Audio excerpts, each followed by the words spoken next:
Greetings and salutations to everyone in viewerland. Welcome to the Thursday edition, the Thirsty Thursday edition of The Rundown. I am your host for today's program. My name is Mike Poworski, but I do not do this program by myself.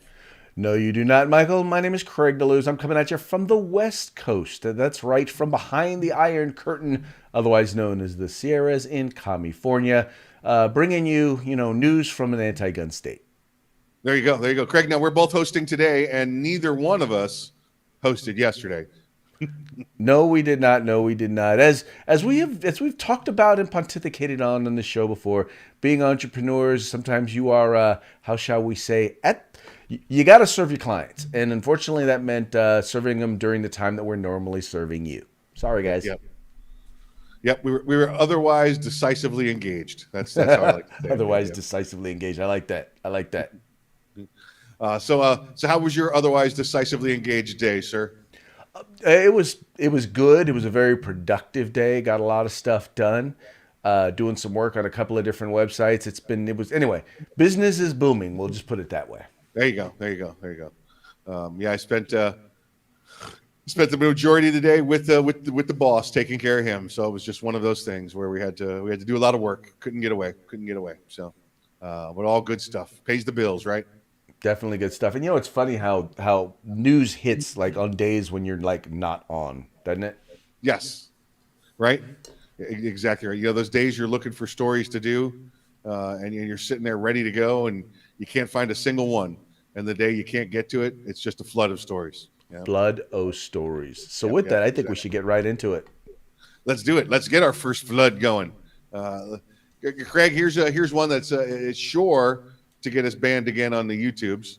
So we might as well just jump right into it because we have Pfizer scientists now. Over those guys over there that helped create the vaccine for Pfizer, and he has come out and said. This is again publicly. It's not some stolen email or something crazy like that. That the antibodies are better than the vaccination. Their natural antibodies are better than the vaccinations. So, Craig, I know you and I talk about this a lot. What's better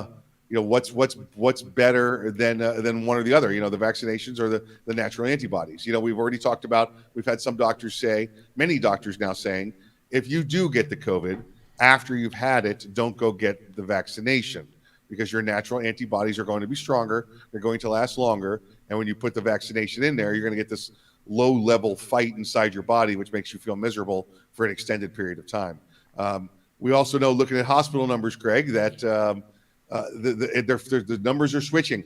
It was something like 2 months ago, 74% of those in the hospital had not had the vaccination. And now that's flip flopped, almost exactly the same.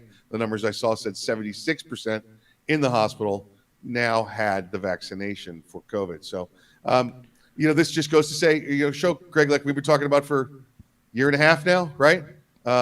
This is a bad case of, viral infection, the flu, whether it's the bird flu, swine flu, something like that. Is it deadly? Absolutely. There's no arguing that.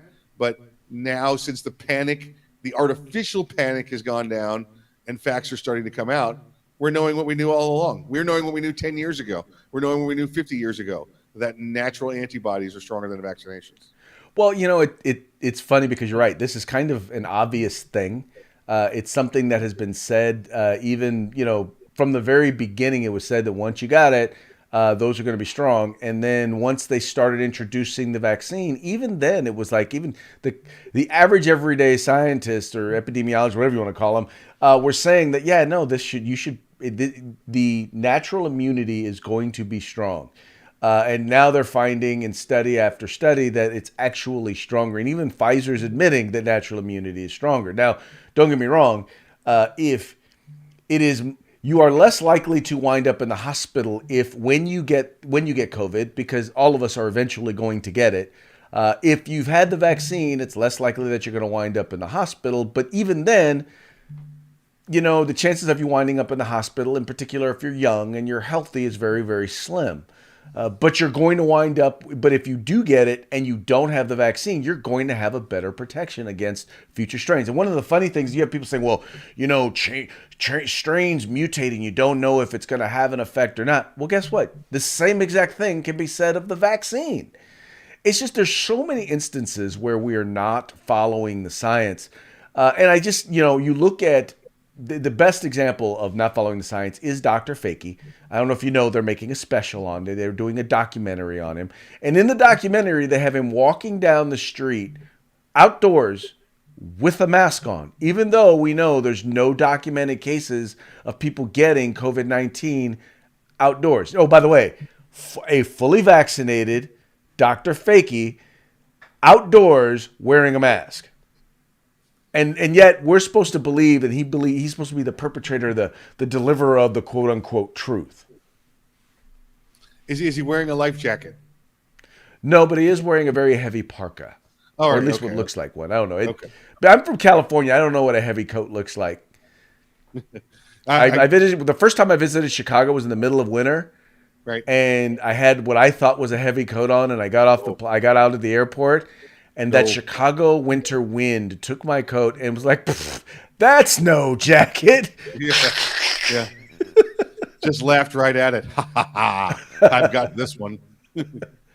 Yep. Had the same thing happen to me a couple times going into Chicago, watch some ball games. So you had shorts on too, didn't you? I of course I did. I mean, why wouldn't For those of you who don't know, I think I've only seen Mike in long pants once or twice in the 7 years that I've known him. Listen, I officially retired about 5 or 6 years ago. 10 years ago from the first job, 5 or 6 years ago from the second job, and both those were professional attire, uniformed attire kind of jobs, right? And I said, well, that's it for Pants and me. We're done. Unless there's court or a wedding or a funeral involved, there's no pants. Mind you, he does wear shorts. They're short pants. He doesn't just walk around in his chonies. Yeah. Now listen, they're real shorts. I'm not walking around in 1980s Larry Bird kind of shorts or anything like that. I've got real shorts on. We wear short shorts. Yeah, exactly right. Yeah. Hey, buddy, put the mouse back in the house. This is a family joint. So they're not that kind of shorts. All right. Let's see here. Let's see what we got going on. Yeah. So all right. Enough on the vaccination. Let's see how long it takes YouTube to take us off again for spreading facts. So let's see. Craig, IRS. I know you have a very small dark place in your heart for IRS. So I figure I'll let you lead this one. Yeah, okay. So here's the deal, folks, and if you have not been paying attention to the news, in the big massive not the infrastructure bill I don't know if it's in the infrastructure bill or if it's in the Turn America into France bill, the big social giveaway, for the big day of giving, but in this particular measure. There's a number of different things that they want to do, and they're going to dramatically expand the size and the scope of the IRS and the information that they're going to have access to. In fact, they're going to be spending several tens of billions of dollars to expand and hire new agents. And one of the things that these new agents are going to be doing is going to be basically monitoring and tracking transactions. They want to require banks to provide them with information on any transaction or group of transactions between two individuals that is over $600. Now, it's not just individual transactions. So in other words, maybe you pay someone $50 a month for something. Well, if in the entire year that totals $600, that then qualifies for something to be tracked by the IRS. So it's basically the IRS is going to be involved in just about every single transaction that you are in the middle of or that you are involved in. They're going to be knowing where exactly you're spending your money.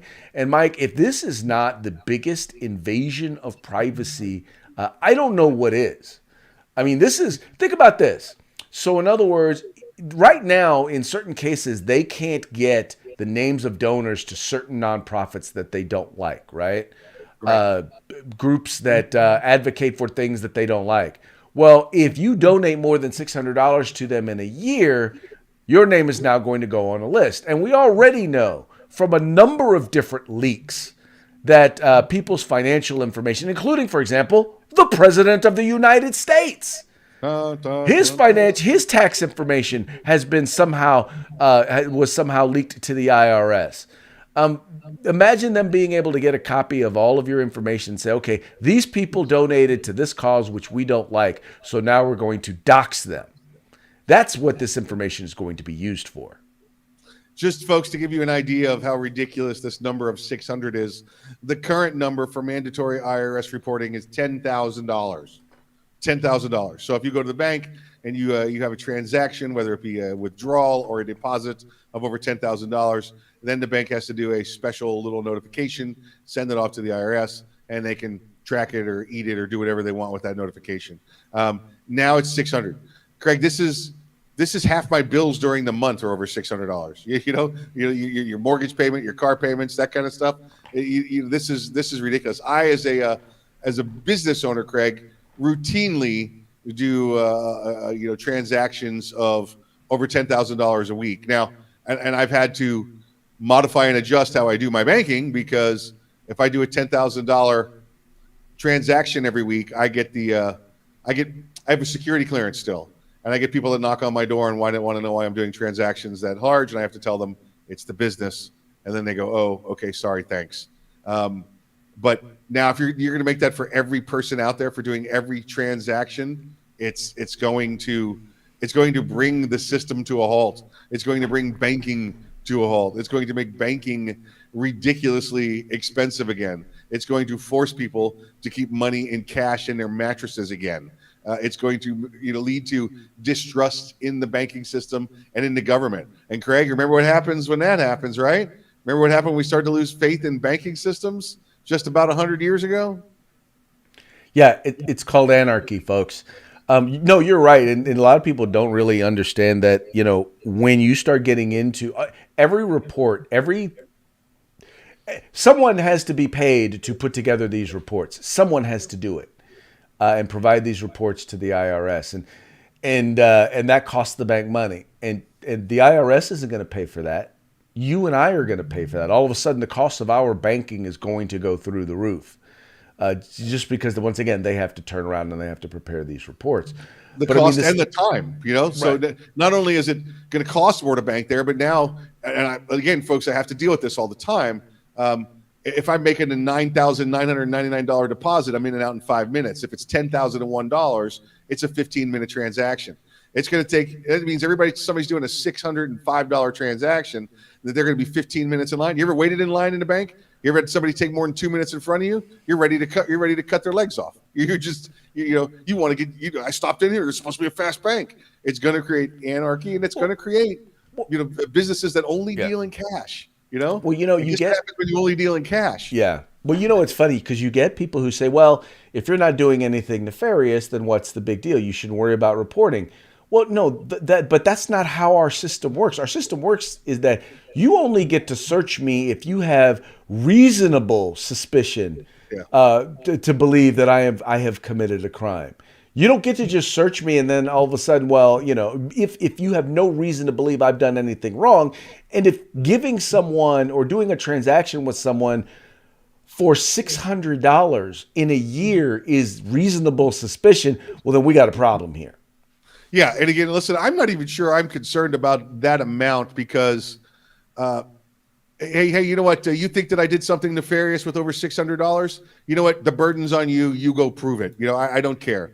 My issue is, Craig, if I got to take 15 to 20 minutes every time I go to a bank, somebody owes me about 4 extra hours a week. All right. And that's where it's going to come down to me becoming anti-bank, all transactions in cash, screw the government. Right. But see, my whole thing and my thing is even bigger is different than that. It is them knowing where your money goes and as a way to track who you're affiliated with, what programs, where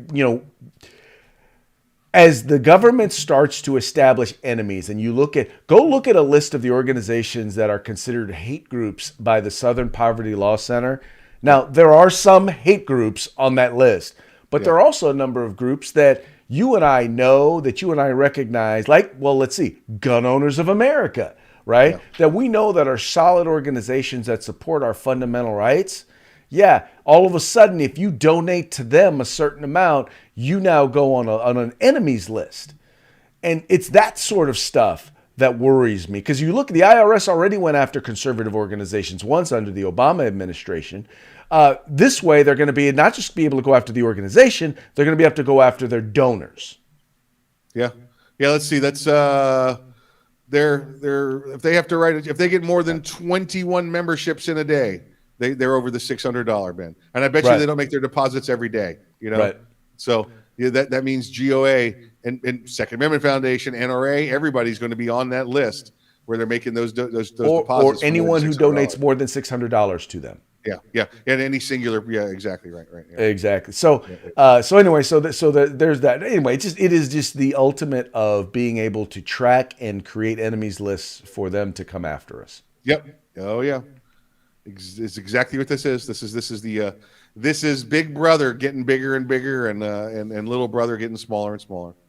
Craig, all right, let's move on here to some. I love this one. This is airports and firearms. We typically talk about this in a don't be a dumbass kind of guy. All right, listen. Before you go to the airport, and Craig and I frequently travel.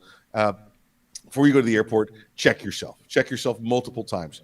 Empty your bags completely out, because if you're like me, there's sometimes a loose round will pop out of a spare mag, or maybe at one point that bag was used for for a trip to the range, or maybe I was just cleaning up in my car and threw a round in there, because you get extra rounds bouncing around sometimes from those not quite full boxes of ammo. So check your bags. Check your bag. We talk about this all the time. Do the right thing. Make sure you're clean. Make sure you're clear. Make sure when you go to the airport, you're not the dumbass that's standing there with the alert going off and the FBI coming out to question you.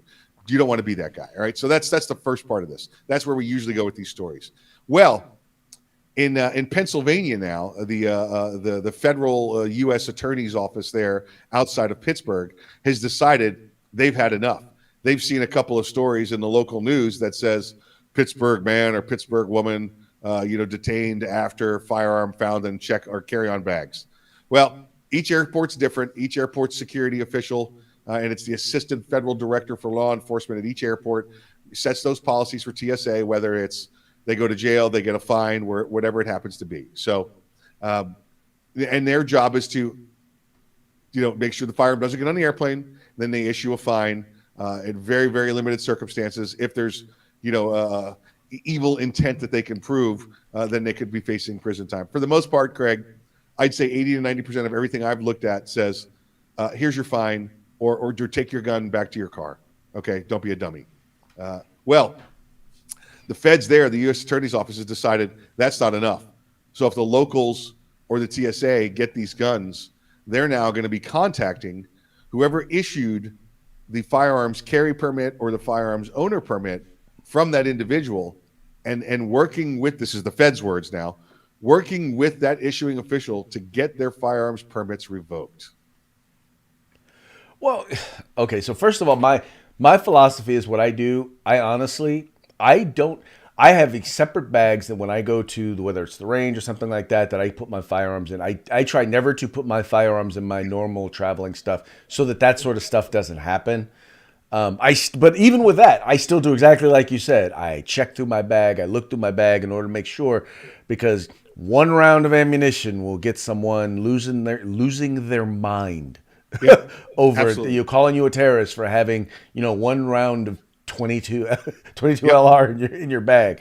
But all that having been said, this is the example of, once again, like you talked about, it is clear federal overreach. It is them trying to insert themselves into the decision making of local government officials, and it's something that should not be permitted. The fact is, in particular, these folks, they don't want anyone to be able to have a firearm unless you have a badge. And that's, sadly, that's just kind of the way these higher level law enforcement folks think. I can tell you the average law enforcement officer doesn't believe that. Poll after poll, study after study demonstrates that. But when you start getting into the upper echelons, these elites don't believe that you should be able to carry a firearm, and they're going to look at every opportunity to be able to take that right away from you. Craig, here's a very important part about this. One of the reasons that you and I picked this story is that for the last couple of years now, during the Obama administration, and again towards the first 11 months here of the Biden administration, we've seen counties and we've seen states and cities come out and say we are a Second Amendment sanctuary town.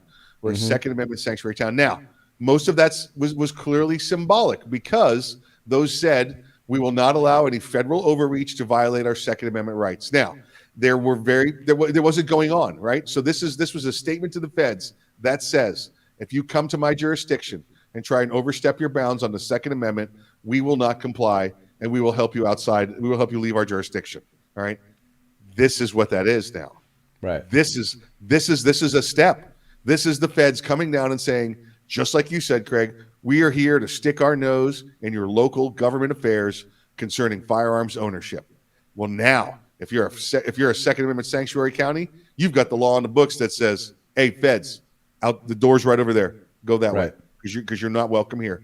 We will not allow you to do this here." Get now. Yep. That's it. Yeah, take that with you. Yeah. So that's the benefit, folks. Here you go. This might be. We'll see. One of those first actual applications of the Second Amendment Preservation Acts and those sanctuary towns for firearms protections. So we'll see. We'll see how it goes. Craig, you remember 2-3 weeks ago we talked about. In fact, I remember the day exactly because it was the 13th of September was when New York City's their vaccination cards, mandatory vaccination cards, went into effect, and this was 2 or 3 days after that. So 14th, 15th, or 16th, sometime during that week, we talked about a group of 3 black women. I think it was a mother-daughter, and then another older woman about the mother's age went to Carmine's up on the Upper West Side to get into a restaurant. Well, Craig, you and I theorized what happened because all we had was a video. All right. I think the theory we came up with is maybe the woman accused them of having a fake vaccine. And remember, you can have it on your phone because they have an app now in New York because they want to make it easy for you to prove that you're violating your own rights and everybody else's rights around you. So what we know from this story now is that's exactly what happened. Maybe not the phone, but these women were accused of having fake vaccination cards, or somebody else in their party was accused of it. It was someone else. They all had their vaccination cards. It was some guys who showed up afterwards. Yeah, they were accused of it. I guess the women went out to confront. Well, the serious allegation here is that I guess there's multiple witnesses said this, and I believe she wasn't a white girl. I'm trying to remember what her race is. She was Asian. Was she Asian? All okay. They really noted. They didn't say what of what specific nationality or ethnicity, but they said Asian. But evidently, she started throwing around the N-bomb with these African American folks, and that's when it went sideways quick. So you said, and I hear that the multiple eyewitness accounts. Was it all the people who were in their group who said it? People in their group and a few other patrons. Okay. That's how I read it. Now here's a couple of things of irony out of this, Craig. One, again, we've already talked about that the Restaurant Association is saying things like people need to get their vaccination cards. It's our job to make sure everybody has their vaccination. And again, like you and I've said multiple times, it's not your job. It's your job to provide service to the customer. All right. Don't do the government's bidding for them. That's not your job. Second, I don't know if you saw this, Craig, because we just had a story on it last week, was that the police report took the 3 black women to jail. Out of everybody there, they took the 3 black women to jail. And I think that's vastly because of the video. They could see that they were engaged in a fight. They were the physical aggressors. Right. But the police report says the fight between all of them was mutual combat.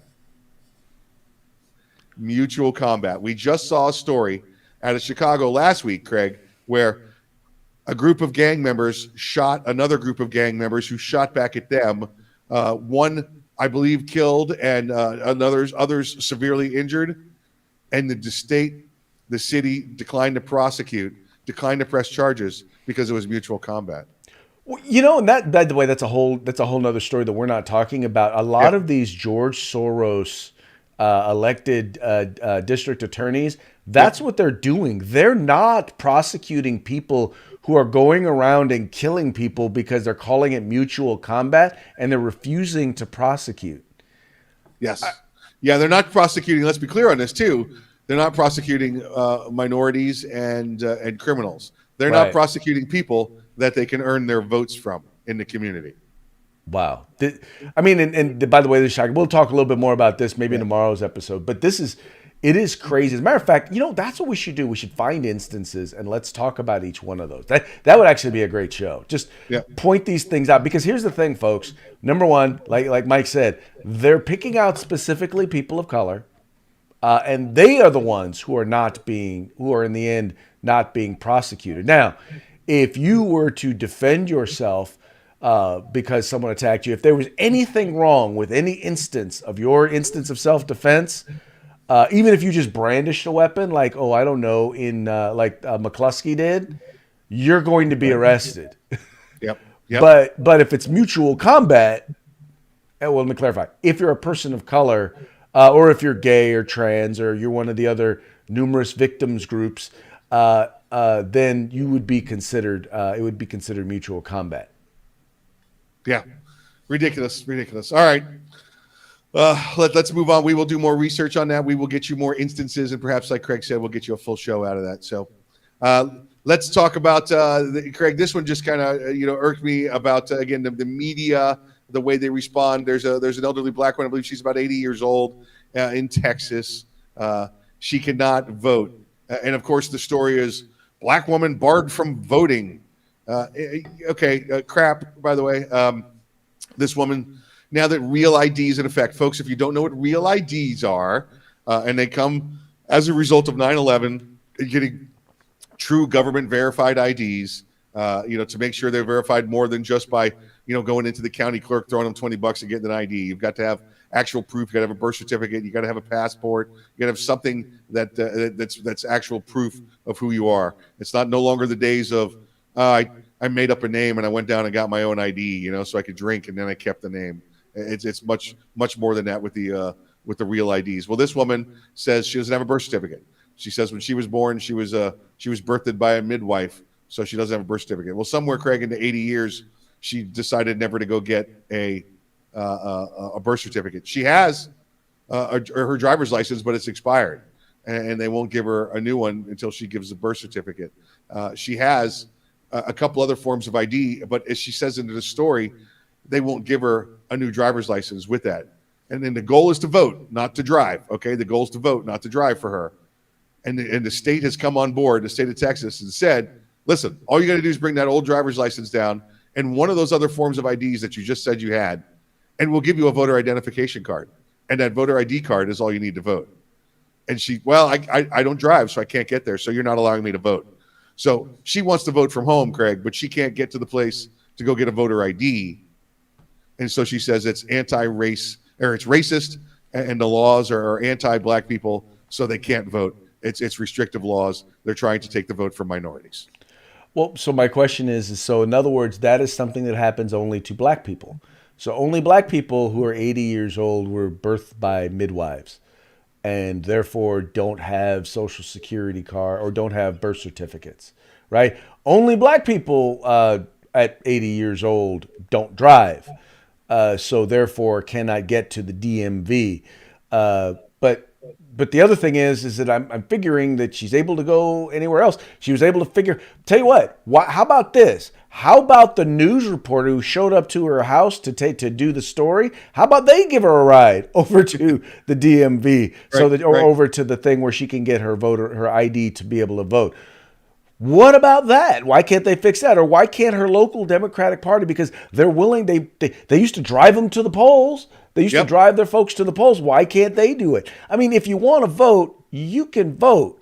It is idiotic, and to me, it is the most condescending, racist thing to say that black people can't get an identification to be able to vote. It is even more condescending when you consider the fact that the generation that has survived, as long as as that generation, you're telling me that there's no way that they can get an ID to be able to vote. I am quite sure that if you reached out to your county officials, they'd find a way to make sure that you can get your ID. I'm sorry, I'm not buying it. Yeah, and that's what's happened a couple of times. And the state and the county have called her and said, "Here's how you do it." And her response and her daughter's response is, "She's not allowed to vote because she's old and black."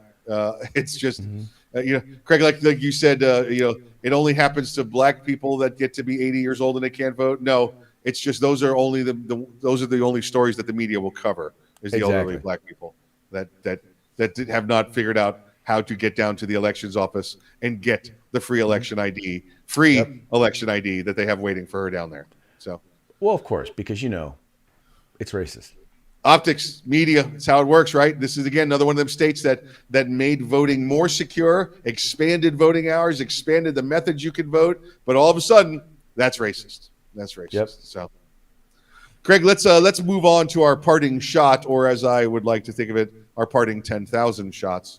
So, a lot of folks don't really. I mean, here's the thing.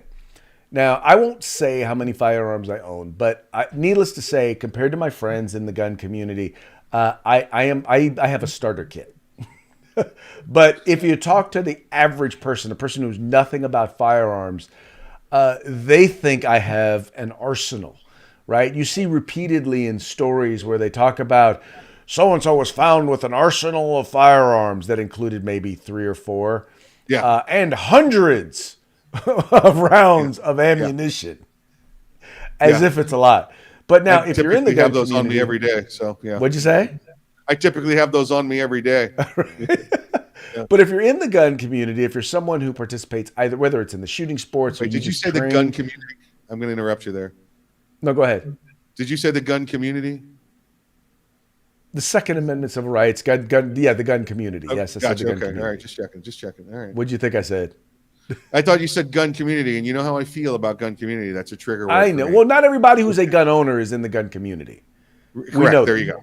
Yes, not everybody who is a gun owner is a part of the gun community. That's why I say if you're in the gun community, then you know that, if you're in the gun community, chances are you go to the range regularly, you train, and you make sure you have enough ammunition, for each firearm in case, the poop hits the fan. So Mike sent over this one, and it is hilarious. So now, you know how these tweets are. You got to read the bottom first. So this guy, Dave, says, how would you react if you found out your next door neighbor had over 40 guns and over 10,000 rounds of ammunition? And Jesse Kelly, I love this. I'd probably go talk to my neighbor. I'd be calm about it because I realize everyone has different values. But I'd explain to him that 10,000 rounds and 40 weapons means he only has 250 rounds per weapon. Not nearly enough. Yep. Rookie numbers, bro. You got to bump those numbers up.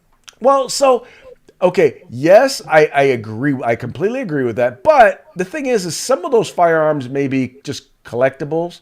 They may not necessarily be firearms that he plans on using or utilizing in the event that the poop hits the fan. So it very easily could just be that maybe he has 1,000 rounds or 2,000 rounds for those, and maybe he has like 10 firearms that he plans on using. Even then, that's still not a lot. 1,000 rounds per firearm is still not a lot. Rookie numbers. Better than 250.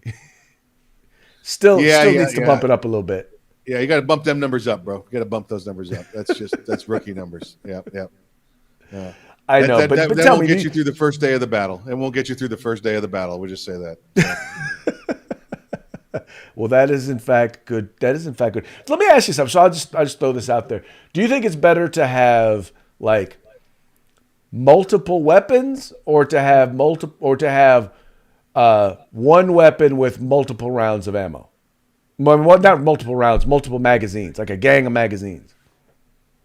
It's kind of a personal question. I mean, it's like you're writing a charging affidavit here. I'm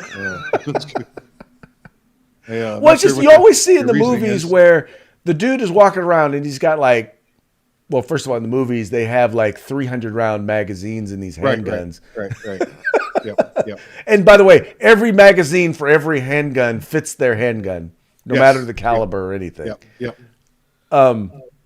But it's always, I mean, there's always the, okay, do I have multiple magazines or do I go more with like the New York reload? Just have another Well, you know, I'm a firearm. fan of the New York Reload. I mean, that's my thing. But I believe in the minimum number of calibers possible, so you can share amongst your all of your little gun friends can share amongst themselves. You know. A buddy of mine, he who will not name will not be mentioned, loves his XD. So he has literally different sizes. He has XDs, and he has them. He has them in his house, and he has them in different rooms. Yes. So he's like, and it's all interchangeable. It's all the technique. Everything is all the same for everyone. So in the Yep. event that Yep. something happens, once again, poop hits the fan in his house, Yep. home invasion or something like that, he's always ready with the same handgun, Yep. same caliber, all That's that. it. That's how you do it. Very That's how you impressive. do Very it. impressive. Good stuff. Good stuff. Hey, how about giving a shout out to our sponsors? Guerrilla Machining and Grid Defense. Hello, Guerrilla Machining and Grid Defense. Yay! We love these guys. They're great. They've been with us since day one. So tomorrow we should have some fabulous products to give away to our winners on Feedback Friday. Feedback Friday, folks. What's that?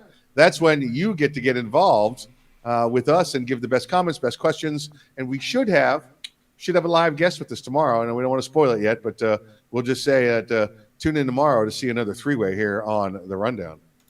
It'll be a lot of fun. Now, folks, also want to remind you, if you are in the state of California, you want to make sure to follow up with the California Republican Assembly.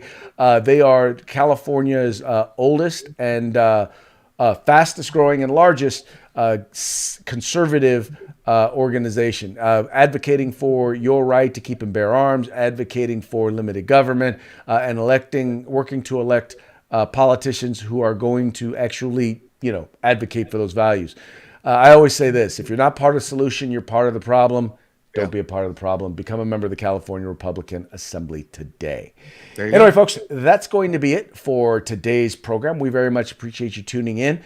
No matter how you're watching us, you may be watching us on CRA TV. You may be watching us on 2A News. You may be watching us on Arms Room Radio.